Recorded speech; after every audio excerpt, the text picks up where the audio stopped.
Coucou tout le monde, mon super briquet. Coucou tout le monde, salut les gens. J'espère que vous allez bien. Aujourd'hui, qu'est-ce que je voulais vous dire? On est lundi. Et, bon, vous avez vu la story que je vous ai mis. Je vous ai mis une petite vidéo en story. Pardon. En short. C'est les termes de YouTube. En short, je fais une petite vidéo où je vous expliquais l'histoire avec Christophe Jacob. Alors, loin de moi l'idée de vouloir faire du sensationnalisme ou du buzz ou du je sais pas quoi. C'est vraiment un truc mystérieux pour moi. Hein. Comme je vous ai expliqué, pour ceux qui n'ont pas vu la vidéo short, donc une photo de Christophe Jacob qui est apparue en story, alors que je ne fais jamais de story. Et très bizarre, c'est une photo que je n'ai pas en ma possession, c'est-à-dire que voilà, j'avais à l'époque de son décès, j'avais partagé la nouvelle, voilà, mais je n'ai pas de photo de lui dans mon téléphone, j'avais juste fait un partage. Donc voilà, donc très très bizarre. Après on m'a parlé de hacking. Ça m'a fait rire parce que, dis donc, les hackers, ils sont super balèzes pour trouver une photo qui ne m'appartient pas et que je n'ai pas en ma possession. Par contre, ils vont la mettre chez moi. Enfin bon, bref. Ça, c'est les sceptiques toujours. En tout cas, moi, je prends ça pour un signe. Voilà. Je prends ça pour un signe. Et je l'ai supprimé. Alors, ne cherchez pas la story en question. Hein. Je l'ai supprimé puisque je pensais que c'était vraiment une bourde de ma part, sauf que en fait c'est impossible de la faire cette bourde puisque je n'ai pas fait la manipulation, je n'ai pas de photo, je n'ai pas cette photo là et en plus il y avait des chiffres bizarres qui apparaissaient sur la photo, toute une série de chiffres, enfin bon bref, ça allait de 1 à 10 je crois, 1, 2, 3, 4, 5, 6, 7, 8, 9, 10, quelque chose comme ça. Donc voilà. Petite parenthèse fermée. Je voulais vous dire, pour les photos de Marily, je voulais vous dire qu'elle a une chaîne YouTube. Donc c'est Marily Gentiane. Marily, M-A-R-I-2-L-Y. Gentiane, G-E-N-T-I-A-N-E. Marily Gentiane. Elle a une chaîne YouTube où elle publie ses photos magnifiques de paysages et d'animaux et des vidéos également. Voilà, donc si vous voulez aller lui faire un petit coucou, vous abonner éventuellement, ça lui fera plaisir, ça me fera plaisir. Voilà, voilou. Alors aujourd'hui, on va essayer de parler, pas de sujet d'actualité, mais plutôt un sujet un petit peu intriguant, qui intrigue depuis que le monde est monde, ou en tout cas depuis qu'on a la télévision et qu'on a vu le premier pas de l'homme sur la Lune, dans les années 60. Cette Lune, elle intrigue, elle pose des questions. Est-ce que l'homme y a jamais été poser son pied réellement? Est-ce que c'est vrai? Est-ce que c'est faux ce qu'on nous raconte? On a vu des images à gauche, à droite, de cosmonautes, de spationautes, d'astronautes faisant des entraînements soi-disant dans l'eau. Bref, tout ce genre de choses. Mais la question que j'aimerais poser aujourd'hui aux cartes, c'est: que se cache-t-il sur la face cachée de cette lune? On lui confère des bienfaits, hein, les jardiniers, les coiffeurs même. Les coiffeurs disent, une certaine part d'entre eux en tout cas, disent que quand on coupe les cheveux à la pleine lune, ils repoussent plus vite. Les jardiniers, quand on plante fruits, certains légumes sous la pleine lune, ils poussent mieux. Voilà. On met aussi les pierres, les cristaux sous la pleine lune pour les recharger. Bref, depuis la nuit des temps, cet astre nous intrigue. À la pleine lune aussi, il y a les loups-garous. Les loups-garous qui apparaissent. Il faut se méfier de la pleine lune. En tout cas, ce qui est sûr, c'est que, personnellement, moi-même, quand on s'approche de la pleine lune et souvent les jours suivants, j'ai beaucoup de mal à dormir. Mais je ne dois pas être la seule. Donc on va regarder pourquoi cette planète, mais c'est pas vraiment une planète puisque c'est considéré comme un astre mort, ce satellite de la Terre, pourquoi elle nous montre toujours la même face, le même profil. Elle ne tourne pas déjà, elle est fixe. Et qu'est-ce qui se passe de l'autre côté, sur cette fameuse partie que l'on ne voit jamais? Alors, pour débuter, je vais prendre un oracle. Alors, je prends les rêves du chaman. Alors, je vais essayer de surélever un peu. Voilà. Voilà. La face cachée de la lune. Qu'est-ce qui s'y trouve? Qu'est-ce qu'on nous cache par rapport à cette partie qui reste constamment dans l'ombre? Alors, on m'a posé la question dans mon entourage. Ces derniers jours, on m'a dit mais comment ça se fait que qu'elle est aussi lumineuse la nuit et comment ça se fait qu'il y a qu'elle qui est allumée la nuit? C'est vrai. Alors il y a les étoiles, mais on me dit pourquoi on la voit aussi bien la nuit? C'était pas un enfant qui m'a posé la question, c'est pas un enfant. Hein.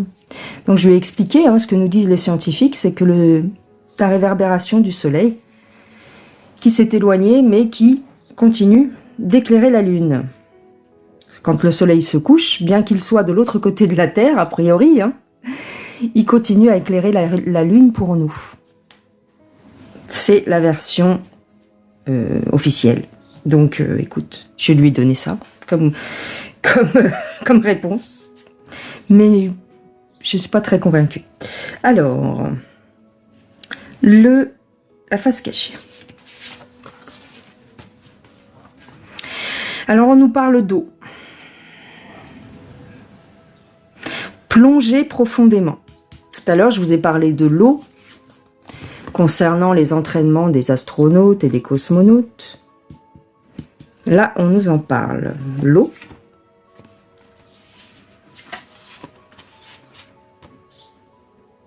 Les étoiles.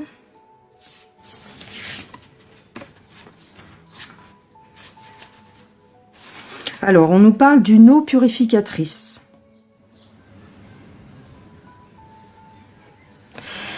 Les eaux purificatrices.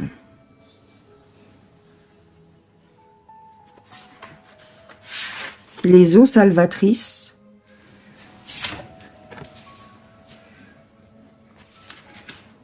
Nouveau départ. Ici, on a la lune.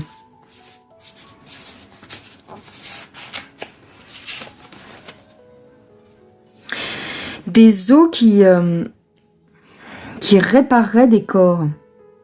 Alors, pas forcément des corps humains. Des eaux bienfaitrices qui donneraient naissance à des êtres, en fait.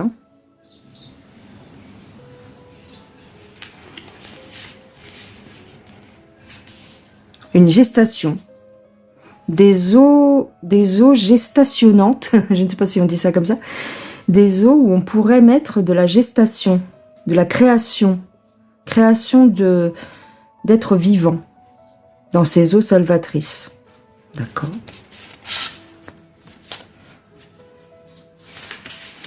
On a la générosité.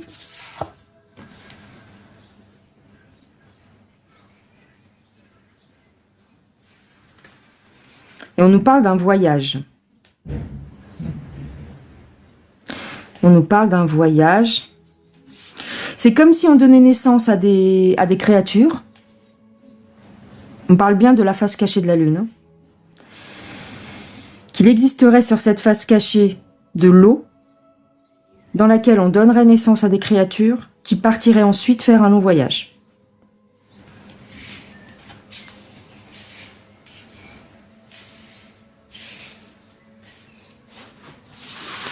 Ok, je vais en prendre encore 3. On nous parle d'une passerelle. Une passerelle. Une passerelle entre deux mondes.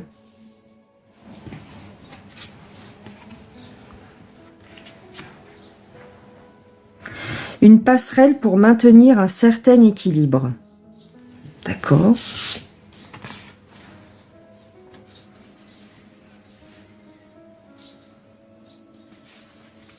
Et là, on nous parle de transmutation. On nous parle d'une transformation, d'une transmutation dans une eau bienfaitrice qui jouerait le rôle comme un genre de matrice. De matrice, quand je parle de matrice, c'est dans le sens maternel. Un genre de matrice, comme un incubateur, peut-être.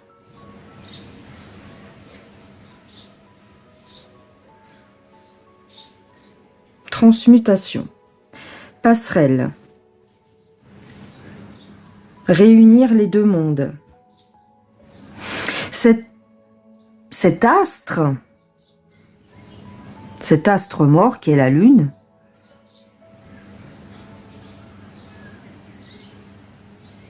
d'après ici les cartes oracles, possède des vertus, certes, ou des croyances desquelles je vous ai parlé au début de la vidéo, mais également des vertus créatrices et de maintien d'un certain équilibre entre nos deux mondes. D'accord, ok. Ok. On nous parle de la création. Ça sert à créer quelque chose ou quelqu'un. Ok. Alors, je prends ici le Star Tarot. Hop. Je vais vous le mettre comme ça. Tchouk. Comme ça, vous le voyez bien. Je vais vous mettre l'autre aussi. Tchouk. Comme ça, vous avez les deux jeux que j'utilise. Le Star Tarot. La face cachée de la Lune, s'il vous plaît. Qu'est-ce qu'on y trouve? Qu'est-ce qu'on nous cache par rapport à ça?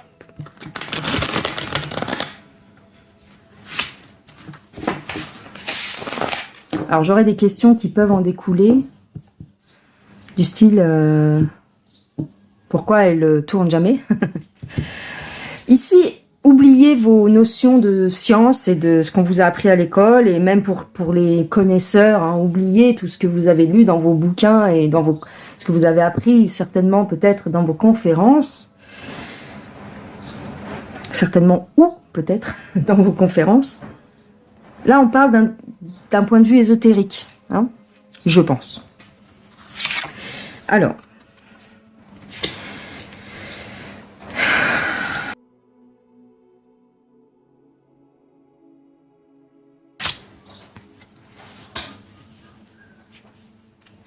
on nous parle d'une attente. Une attente, encore ici, on nous parle de création, de force créatrice. Comme si, ici, on mettait en suspens, comme si on mettait en suspens la création de quelqu'un, de certains êtres.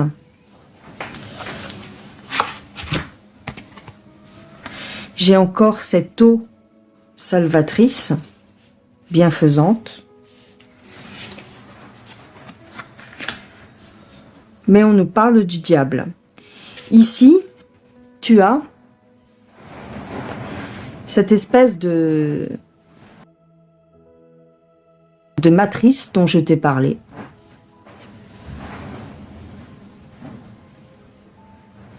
Il y a une histoire de tenir enchaîné ces êtres-là.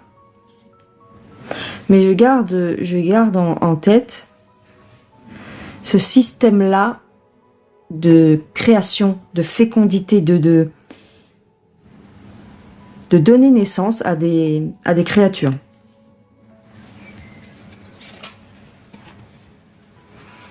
J'ai la mort, j'ai une transformation, je le prends ici comme la transformation, quelque chose qui renaît, une eau qui donne naissance à partir de la mort, comme si c'était un genre de réincarnation. Les gens peut-être que certaines personnes se réincarnent sur la Lune. Pourquoi pas? J'ai vraiment cet aspect de créativité.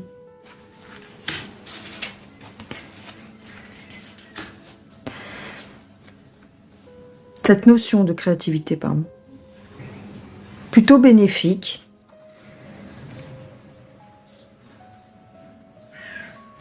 Alors, je vais poser une question. Donc, a priori, on créerait des êtres de l'autre côté de la Lune. Voilà. Si vous vous posez la question, est-ce que la Lune est peuplée? Oui, elle est peuplée. Et je dirais même plus, il y a comme tout un système embryonnaire et de matrices artificielles, genre, pas vraiment artificielles, puisque ça ne vient pas du ventre d'une maman. Enfin, a priori. Alors, est-ce que, parce que moi je me suis toujours posé cette question, vous savez, par rapport au film Truman Show, si vous avez vu ce film, à la fin on voit que le chef, ou en tout cas le directeur, le scénariste du film, de la vie du personnage, tout le studio de création se situe sur la Lune. Sur la face cachée d'ailleurs, il me semble. Alors, est-ce que, pour nous, ce serait la même histoire? Ce serait marrant de poser la question.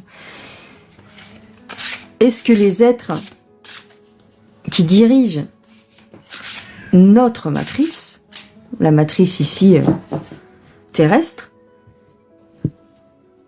auraient un point de surveillance sur la Lune? Est-ce qu'on est surveillé à partir de cette Lune?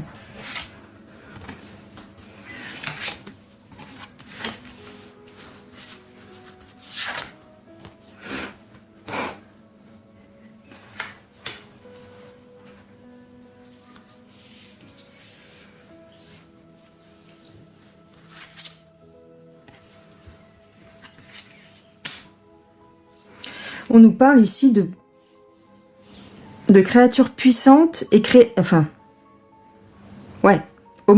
omnipotentes presque, et qui sont là de façon cachée.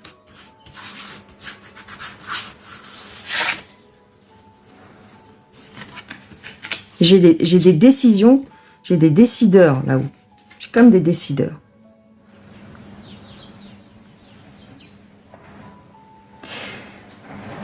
Et c'est comme s'il y avait un combat. J'ai cette notion de combat à qui va mettre la main sur la surveillance. Qui va être le prochain contrôleur? J'ai une question d'énergie. Mais j'ai aussi du blocage.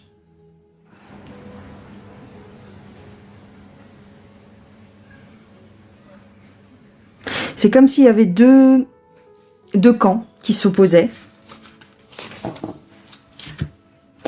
Un camp de façon cachée, en fait. C'est comme s'il y avait un camp plutôt bénéfique et un camp plutôt, je dirais pas maléfique, mais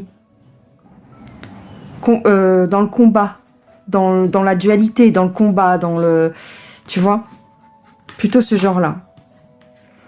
Plutôt un camp protecteur et un autre camp plus agressif.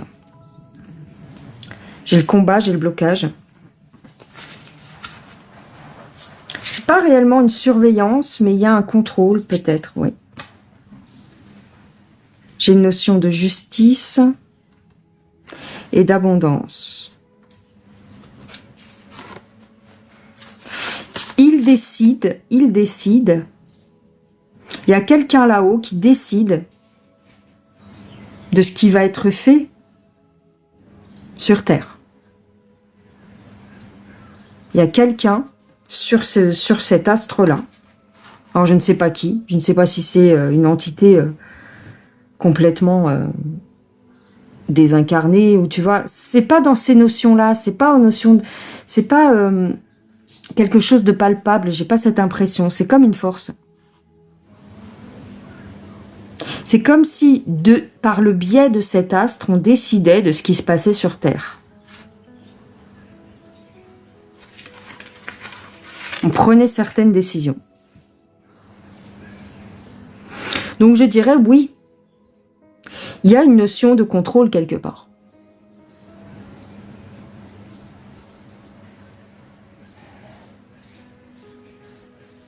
Il y a quelque chose de cet ordre-là. Qui est plutôt caché, hein, bien sûr.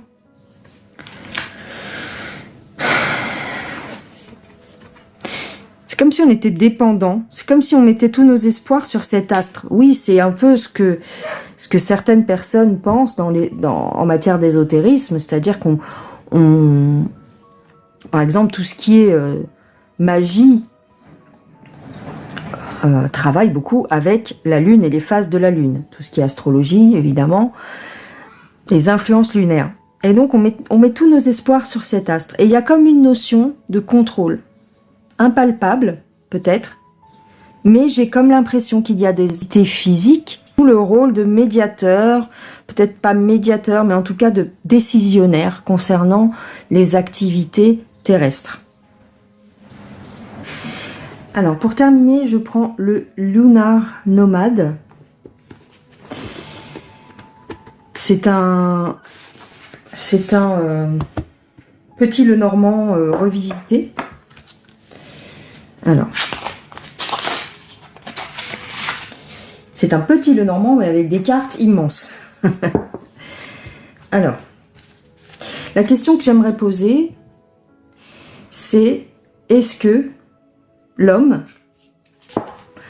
a réellement posé un jour le pied sur la Lune?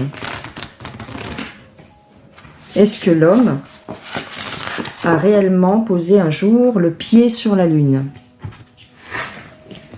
Tout qui tombe.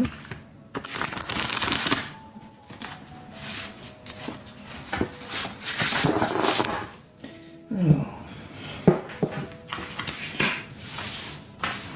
Est-ce que l'homme a découvert... la question intéressante que je pourrais poser, c'est est-ce que l'homme a découvert ce qui se passe sur la Lune? Alors...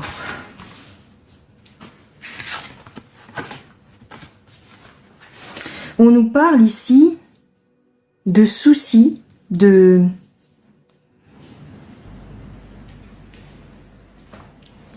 Attends, parce que là, ça m'intrigue. Il y a comme des difficultés au moment de la mort. Bon, ok. Est-ce que l'homme a découvert ce qui se passait sur la Lune?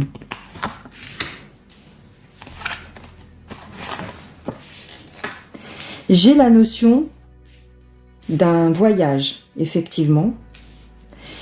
J'ai la notion d'un déplacement.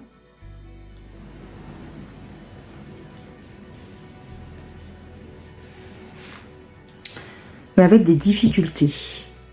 C'est comme si on s'était mis en travers de leur route. Alors attends, tu vois pas bien peut-être.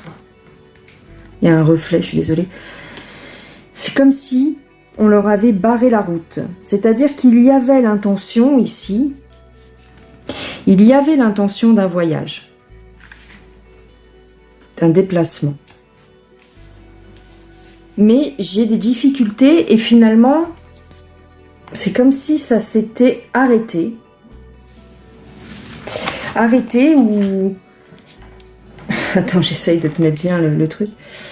C'est comme si ça s'était arrêté ou on avait laissé tomber le projet, en fait. C'est comme si on avait laissé tomber le projet. Il y a des difficultés. On leur a barré le chemin. Pour moi, ils ont été en contact avec des entités qui se trouvent sur cet astre. Il y a une rencontre. Alors, on me parle beaucoup des femmes. Je ne sais pas pourquoi. Puisque, a priori, en règle générale, lorsque l'on nous parle de voyages hors de notre champ terrestre, on nous parle plutôt d'hommes. Il y a quelques femmes, il y a eu quelques femmes. Là, on nous parle beaucoup des femmes. Femmes âgées, femmes jeunes. Des discussions. Des discussions. Des difficultés.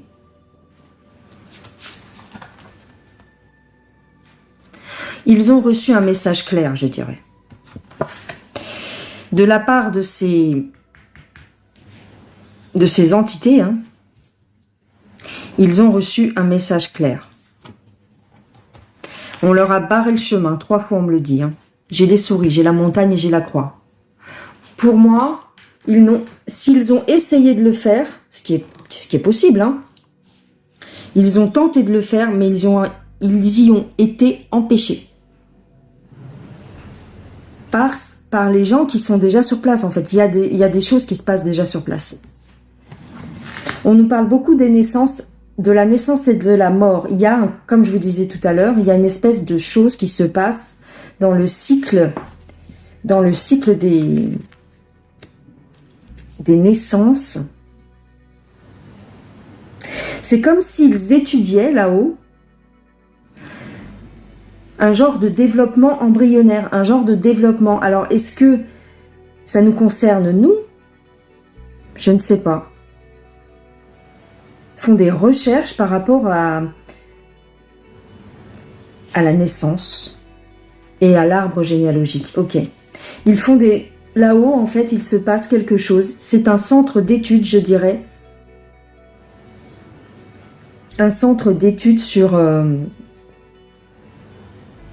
de l'ADN humain et de la créature humaine. C'est comme si, effectivement, il y a un genre de mainmise, de surveillance. On étudie certaines choses de l'humain. Il y a des notions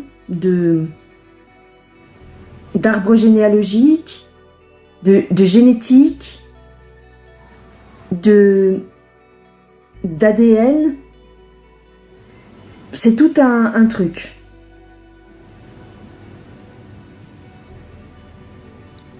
Comme un genre de scientifique, mais qui ne sont pas forcément humains tels qu'on l'entend.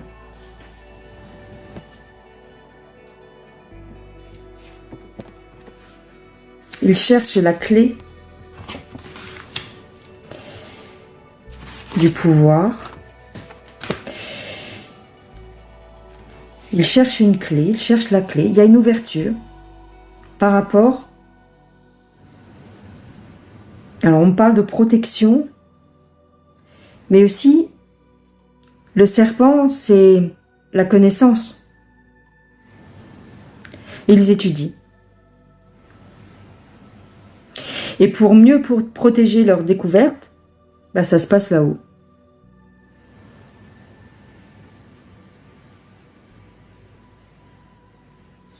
Ouais.